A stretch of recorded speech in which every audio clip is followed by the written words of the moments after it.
Beloved, in the name of Jesus, we thank God for this morning. As we hear the word of God, but before we get to the time of the word, we want to take this time, take some time to call upon the name of God. The Bible says, Jeremiah 33 verse 3, call unto me and I will answer you and I will show you great and mighty things that you do not know.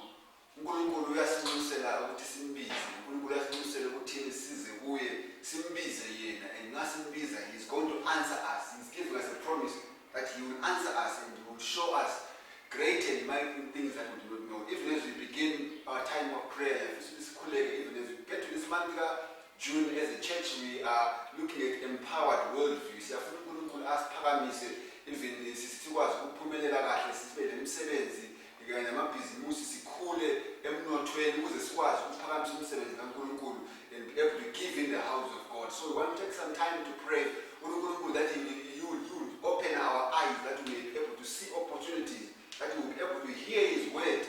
Likhuluma lakithi uNkulunkulu asisize siguquke izingqondo zethu sikwanise ukusebenza senze imisebenzi kaMlimi sinikele endlini kaNkulunkulu imisebenzi kaNkulunkulu ephambili.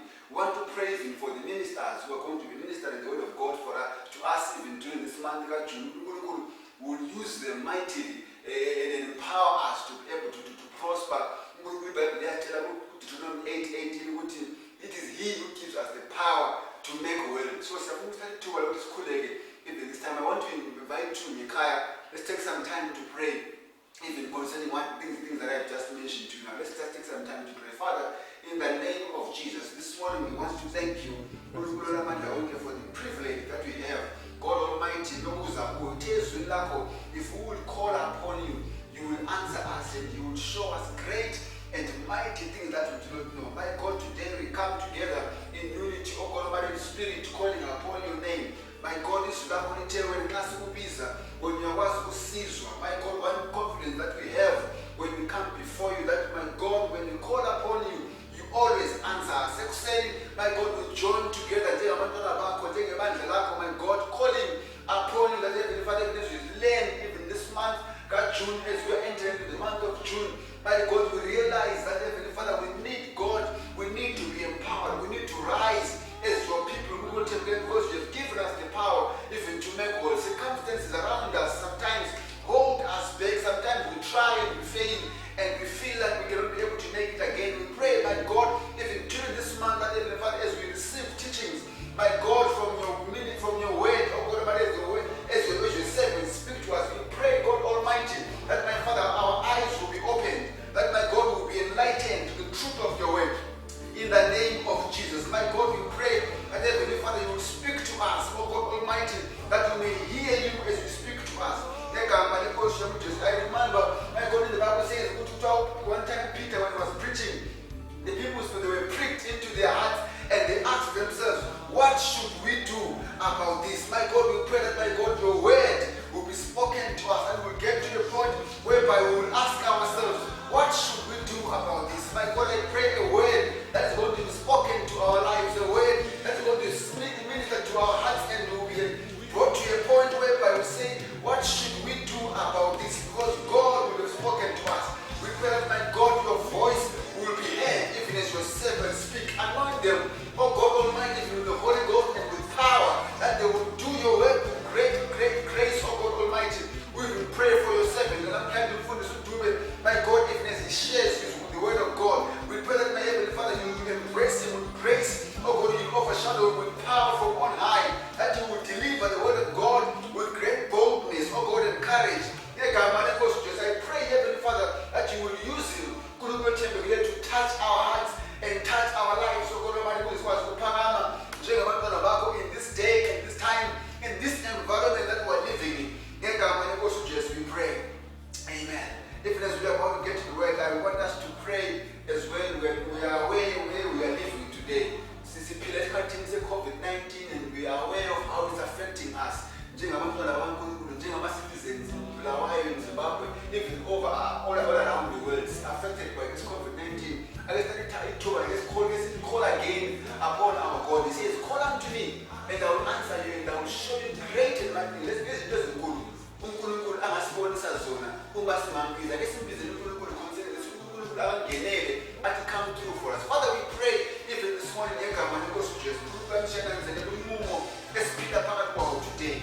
We are calling upon your name, God. You are our Savior, oh God. You are our help. Where can we go from your presence? We run to you. My God, the Bible says, my God, our help comes from the Lord, who is the maker of the heavens and the earth. As we are faced with this challenging time in COVID-19, we are praying to you, God, today. Move on our behalf, oh God. Show up, Heavenly Father, and move on our behalf. Save us, oh God. You are our Savior. Even during this kind of a time, we pray that my God will come through for us. We've seen so many people dying every day, but we believe in a God. We know that you are our God, and you are still there, and you are still our God. You will never change. We pray, oh God Almighty, for those that are working in hospitals, my Father, our doctors and nurses. We pray that beyond whatever they can do to protect themselves, we pray that God, your hand will be upon their lives as they serve the nations, as they serve us, my God, cover them and protect them, oh God. Show up, my Father, answer us, oh God, we pray, as you have said, you know, and when we call on you, you will answer us. We pray, trusting in you that you are our God and you are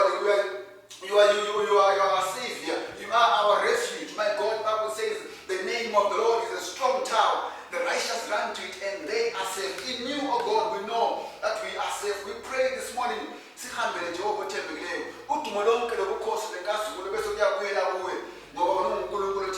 thank you. We give you glory and we give you praise. In Jesus' name we pray. Hallelujah. Amen. Thank you so much for taking your time to pray this morning. Amen.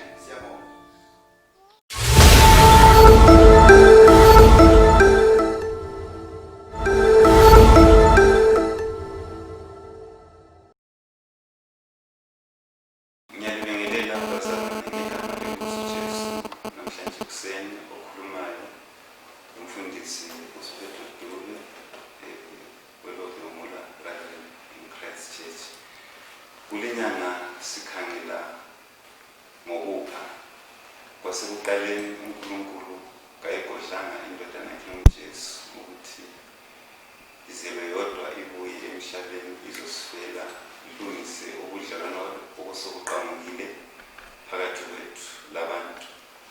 Yikho-ke namhlanje silegunya lentokozo yokubizwa ukuthi singabantwana bakaNkulunkulu. Ngiyafisa ukuthi sikhangele ngendlela ethiyene kancane, sikhangele ngokupha. Kule ndaba esayifundiswa kumbe indlela yokuphila esayifundiswa ngabe World Vision esibiza sithi khona i-empowered world view. Mina kodwa ke ngizafisa ukuthi ngikhangele nge-mindset, changing your mindset, ukuthi indlela esikhangela ngayo ngokupha njengabazalwane ngokwelizwi likaNkulunkulu kambe ithini. Siyafisa ukuthi nxa sikhuluma ngokupha siphinde futhi sibuyele emva kancane ukuthi inzuzo wena ozayizuza ngale indlela yokufundisa esizayenza kela lenyanga sikhangele ngokupha. Siyafisa ukuthi itshintshe ingqondo yakho, indlela ocabanga ngayo. Sizafunda kuGenesis chapter 21 kusukela evesini lika-14. Ngakho-ke u-Abrahama wavuka ekuseni wathatha isinkwa lesiqhingi samanzi wanika uHagari, wabeka umntwana emhlane wakhe, wamxotsha uHagari wasuka wazula enkangala yaseBerisheba. Amanzi sephelile esiqhingini, walahlela umntwana phansi kwesihlahla, wayahlala phansi khatshana laye okungaba libanga lokuphosa umjovo, ngoba wathi kangingaboni ukufa komntwana. Wahlala maqondana laye. Umntwana waphakamisa ilizwi lakhe wakhala. uNkulunkulu wezwa ilizwi lomntwana. Isithunywa sikaNkulunkulu samemeza uHagari sisezulwini sathi kuye, ukhalelani Hagari? Ungesabi, ngoba uNkulunkulu usezwile ilizwi lomfana lapha akhona. Sukuma ubambe umntwana ngesandla sakho, ngoba ngizamenza abe isizwe esikhulu. uNkulunkulu wavula amehlo akhe wabona umthombo wamanzi, wayakhona wagcwalisa wambilisa isigxingi ngamanzi wamnathisa umfana. uNkulunkulu waba laye umfana wakhula, wahlala enkangala, waba ngumphosi womjobo, wahlala enkangala yasePharani. Unina wamthathela umfazi elizweni laseGibhithe asikhulele. Inkosi izwi lakho selifundiwe, umoya ingcwele wayekhona lilotshwa. Baba khuluma nathi siphile, sisizakale ngegama lenkosi uJesu. Baba langa kulinyanga isikiyo, Baba sikhangele ngokupha, Baba sisize, Baba namandla wonke, sifundise izindlela zokwenza umnotho, Baba namandla wonke ukwenza sibe lokupha endlini yakho, siphakamise umsebenzi wakho obeke kithi ngegama lenkosi uJesu ngiyakhuleka. Amen. La sifunda khona sengitshilo kwasekuqaleni ukuthi sikhanyela ngendlela ethi empowered worldview, indlela yokukhangela impilo ehlonyisiweyo eguqula inhliziyo lengqondo lesikhwama sethu njengabazalwane. Lapho sifunda khona sihlangana loHagari owayesisebenzi sikaSara. Siyakhumbula ukuthi siyazi indaba sonke, singazifundela sisodwa ngemakhaya khona phana uGenesis chapter 21 wonke. Isisebenzi lesi uSara sethe Abrahama lala lesisebenzi singizalele umntwana, wazala uIshmayeli. uIshmayeli esezelwe uSara laye wazithwala wazala umntwana uIsaac. uSara sesithi akafisa ukuthi umntwana esisebenzi sidle ilifa lomntwana, uthatha ithuba lokutshela uAbraham ukuthi akamxotshe asuke lapha ekhaya. Nami uAbraham sifunda ukuthi uthatha umntwana umfake emhlane kanina, umnika isigxingi samanzi.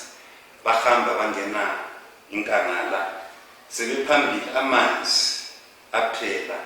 Unina uhlala ngaphansi kwesihlahla, ube umntwana khatshana umjobo uphosa umjobo, kodwa bemaqondana laye umntwana khale.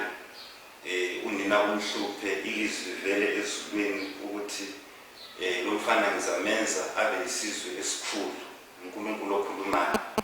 Ngemva kwalokho uNkulunkulu uvula amehlo kaHagari, unina womfana ukuthi abone umthombo oduzane laye.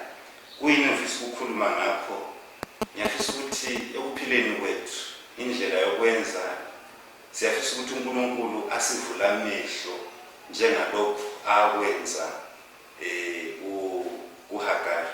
Umuntu angathi uNkulunkulu wenza isimanga khonapho kwaba lomthombo wamanzi, kodwa kuliqiniso enkangala siyakwazi ukuthi sasithi khona kunama-oasis, indawo eziba lamanzi, kodwa lapho bafika khona ngaleso sikhathi uHagari lowo mthombo wayengawubonanga.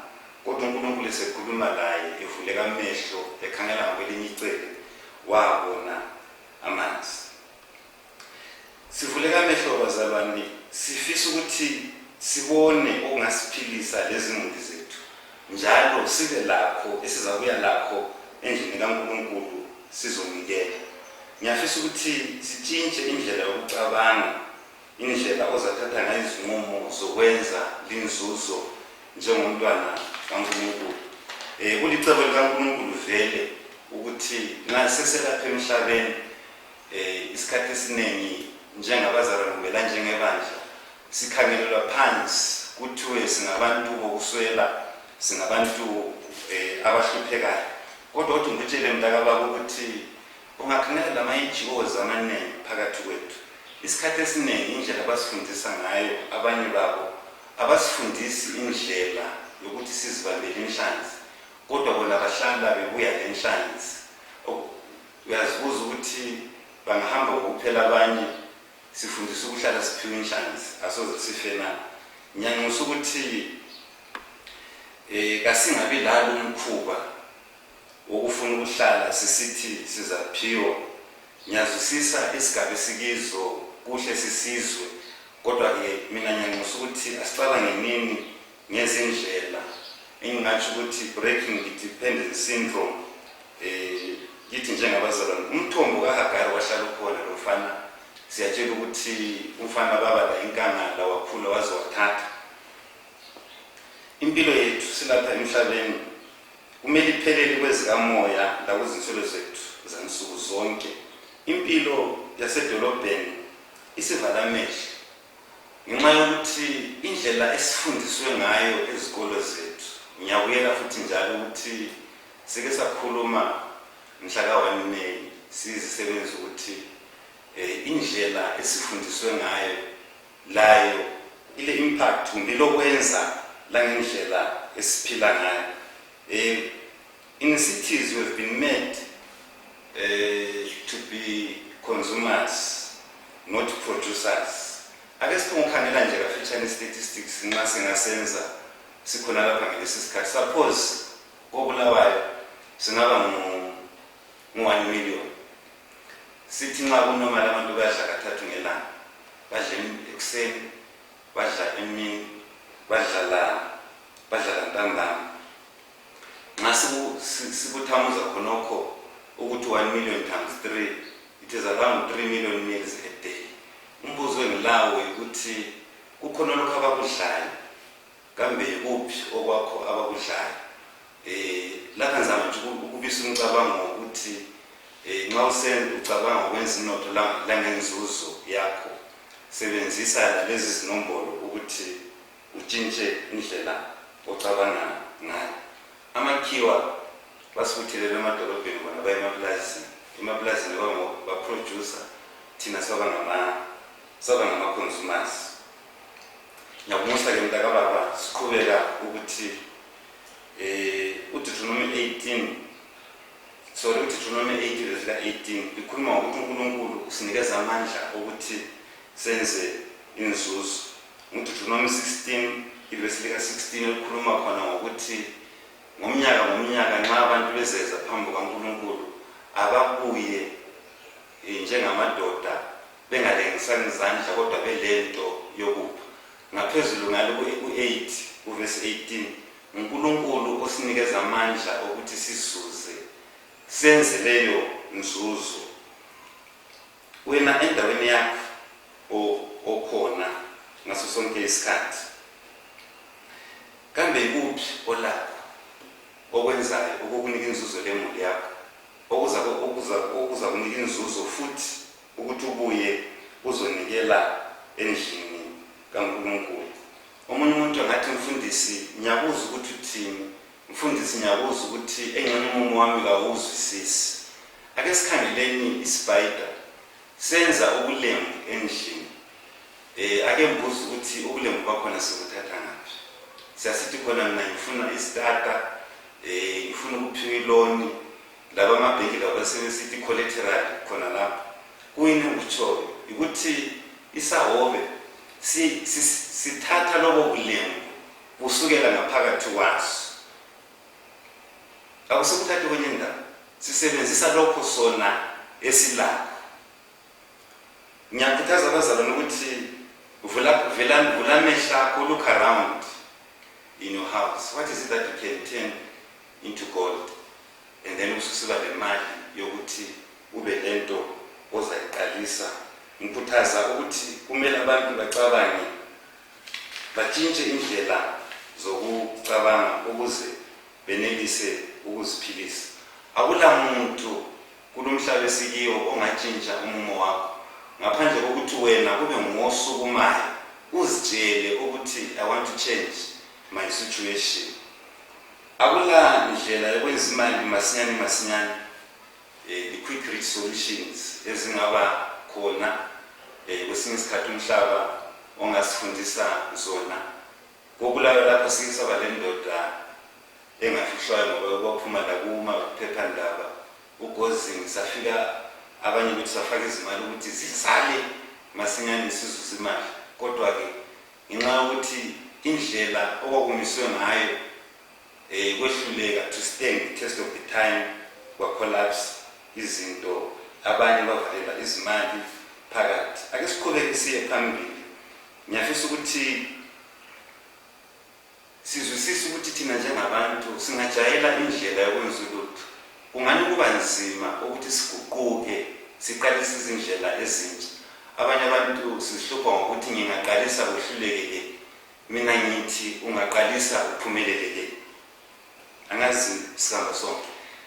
Akulanto kungabula business ongayenza, akulanto ongaventure kiyo engalama risk.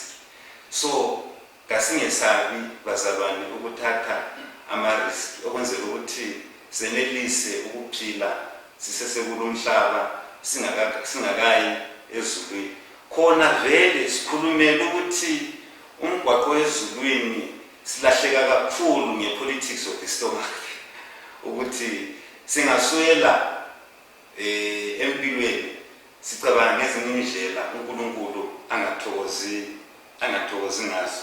Bana bazi ukuthi ungaba lephupho empilweni, bana bazi there will be obstacles and barriers on the way. Thembeka kulokho okwenzayo, uNkulunkulu bekwazi ukuthi uza kusiza. Kokunye ufuna ukuthi ukwenze, nxa ungakwazi ukuthi uqalise njani. Sengitshilo ukuthi i-empowered worldview le esifundisa ngayo iyasincedisa kakhulu ukuthi sihlonyiswe.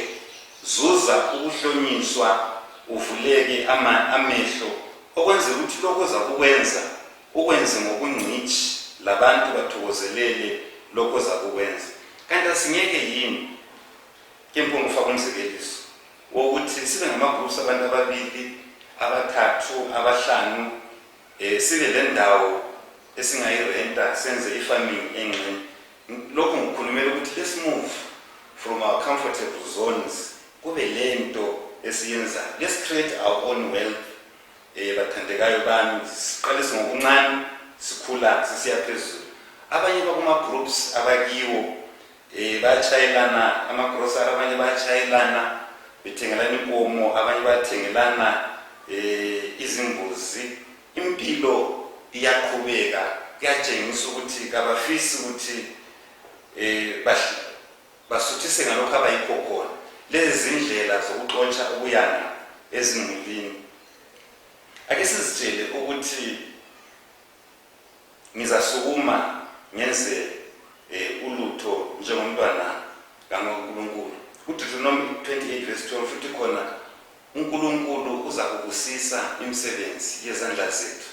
Nxa uNkulunkulu ebusisa imisebenzi yezandla zethu, wena ubambe ngaphi njengomzalwane ukuthi uNkulunkulu abusise? Kwesinye isikhathi ibandla le-Afrika siyeyiswa sidelelwe ukuthi siyaphakamisa kakhulu ukuklema izinto ukuthi zizenzakala. Siphakamise kakhulu ukuthi uNkulunkulu uzasibusisa kodwa thina singenzanga lutho. Asisukume nini kube lento esiyenzayo. Ngomunye umnyaka uPastor H uyakhuluma ukuthi ingqondo yomuntu yona vele ngokwayo iweya how many kgs. Ngiyakhumbula abanye nginyele sakukhumbula kuyinayo ukuthi wayesithi ukuthi ingqondo lezi ama-CPUs la central processing units ake sicabange nini ngezinye izindlela njengabantwana bakaNkulunkulu. Thina sikukhanya kwezo, siusawutho wezo. Indlela esiphila ngayo, esizuza ngayo inotho, ayibonisi ukuthi sihamba loNkulunkulu osinikeza amaplani. Sentsho njalo la ngekhaya oba asibe ngosamaplani, la ngekhaya bomama ake libe ngonamaplani. Asicabange nini kutsha sikhangele ngempilo ukuthi sibe lenzuzo, sibe lokupha endlini kaNkulunkulu ukuze umsebenzi kaNkulunkulu uhambe uye phambili ungabeli phansi.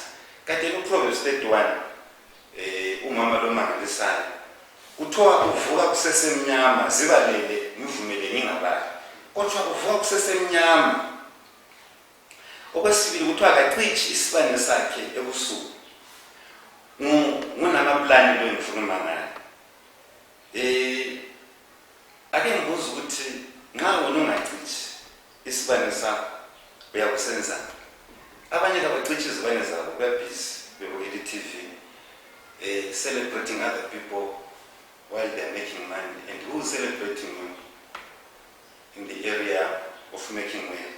ngubani okuqhekezela izandla wena unitsho noqhekezela abanye ku-TV besenza amasophizi lana wena benza imali wena ngubani okuqhekezela izandla kunika i-challenge namhlanje ukuthi akucabangi ngezinye indlela.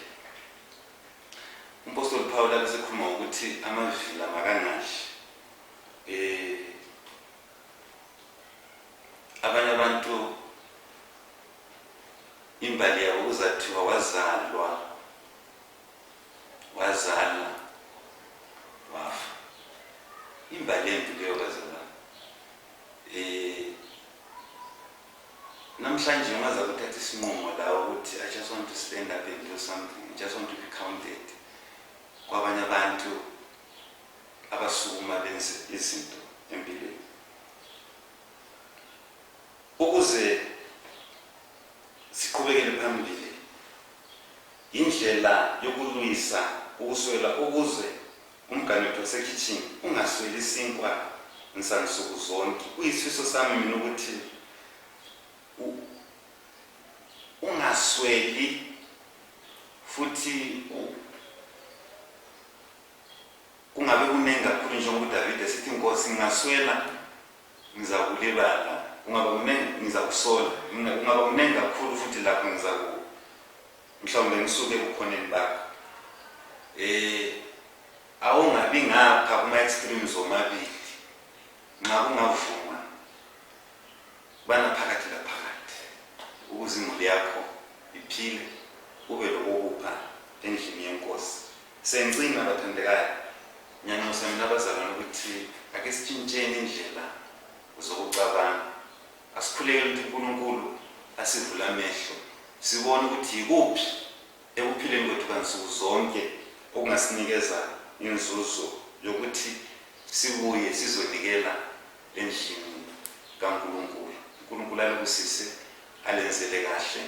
Nxa ulokunye asixhumane efonini, abanye bethu sikhangele kuma screen khona lapho ifoni yethu yabafundisi eTshetshele Bhengula izabonakala khona phana, kanti le ndlela zokupha zilazo ziyabonakala khona lapho ku screen ukuthi asinikele nini siqhube umsebenzi kaNkulunkulu uye phambili ungabeli phansi asikhuleke. Inkosi izwi lakho sesilizwile sivula amehlo njengoHagari inkosi ngenye imini esenkangala baba banatha baphila lo mfana, kanti lathi njengabazalwane babona amandla wonke sisize sicabange kuhle utsha ngezimpilo zethu ukwenzela ukuthi usinikeze amandla uNkulunkulu sizuze umnotho, sinikeze amandla ukuzuza umnotho ngezandla zethu, kanti inkosi sibuye sikudumisa ngapho sizobisa kwethumi leminikelo endlini yakho. Ngegama lenkosi uJesu sifukile komubi